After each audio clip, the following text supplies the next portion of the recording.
how to maintain a church that doesn't have hell in it. It gives us specific words, specific descriptions of what not to do. But this is a more broad answer, and it's simple. It says to give no place to the devil.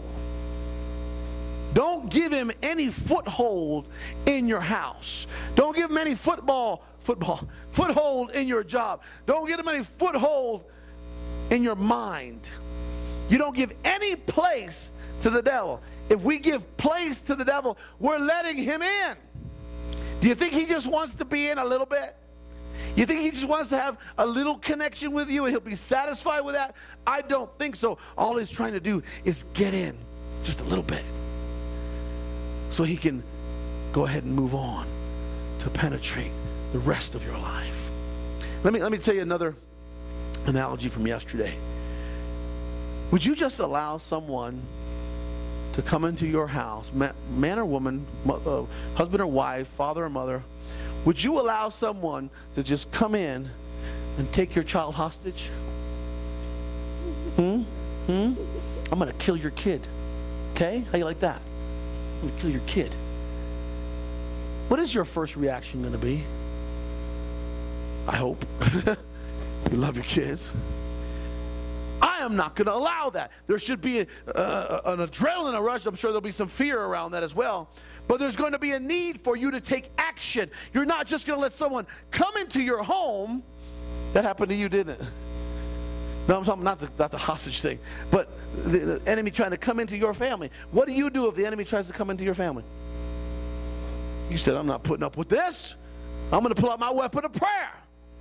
I'm not putting up with this enemy coming into my home. And if you do, you're just giving place, and then you let him take over your house.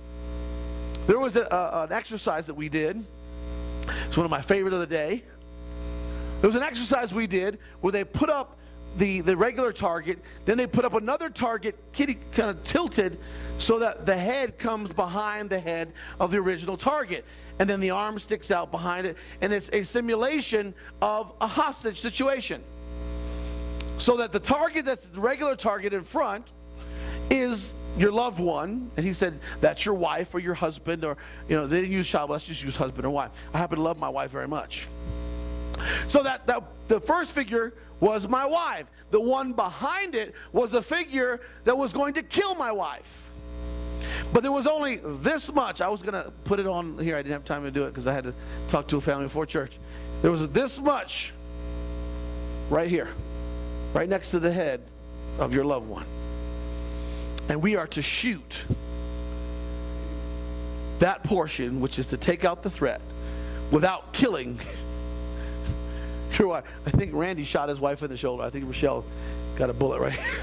But I told him, it's okay, bro, because the bullet went through, then it hit him, knocked him down, and then you shot him again. She's good. She just got it's just grazed. It's just a flesh wound. There was another guy who had on the square, it was up to the left side, hit the paper, hit the cardboard. He said, "Yep, you just took out his ear. That's all you did. You just made him mad. You just cut off his ear, and he just killed your wife." The other one, the bullet was right up here on the square, right up on the top, and you just gave him a mohawk. That's all. You just made him mad too because you messed up his hair. And then there was mine. The last one, there was mine. Dead center, right between his eyes. I was thinking about, that's my wife. You want to mess with my wife? What? Yeah. Just that little square right between the eyes. I translate to the spiritual. It's the same thing. Something comes to threaten my house. If hell wants to come into my house, hell wants to come into my church, I'm going to use my weapons of warfare, and I'm going to hit him right between the eyes. What am I going to do? I'm going to submit to God. I'm going to get into the Word of God. I'm going to get on my knees in prayer. I'm going to get to the pastor and say, I need some prayer and some help. I'm going to go to my church and say, pray for me. I'm going to find people to get close to that are close to God. If we submit ourselves to God, we take hell out of church. If we rely on our own idea of submitting to God, then it's our own righteousness and not his. Let's stand. I'm here to tell you, I want to be victorious in my life. Does anybody share that desire? Does anybody want to have a victorious life with God where anything that comes their way, all the challenges that they deal with, they're able to deal with successfully? Brother, I need that turn back up, please, if you would. I'm here to tell you, I want victory in my life. The wonderful blessing is I can have it. I've been having it for years, and I intend to continue to have it until the years come on, until Jesus comes back. Somebody say, I can have it. Come on. It's yours. Yours is the victory to be gotten, but you've got to submit yourselves unto God. Not your righteousness, but his righteousness. And if we will do that, we will be all right. We will be all right. These altars are open right now. I'm going to ask the Lord to continue to bless and guide you. I'm going to ask the Lord to pour out his Spirit on you. I'm going to ask the Lord to bless you abundantly.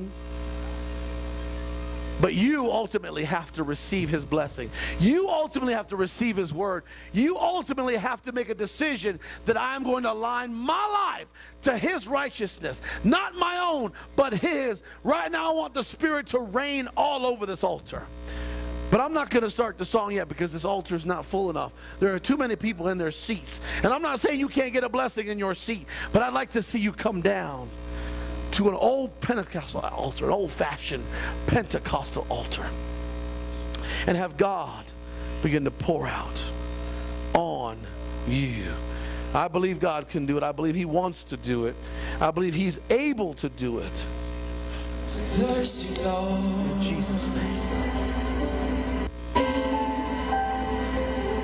Jesus. I want to align myself with you, Lord. Hallelujah, Jesus.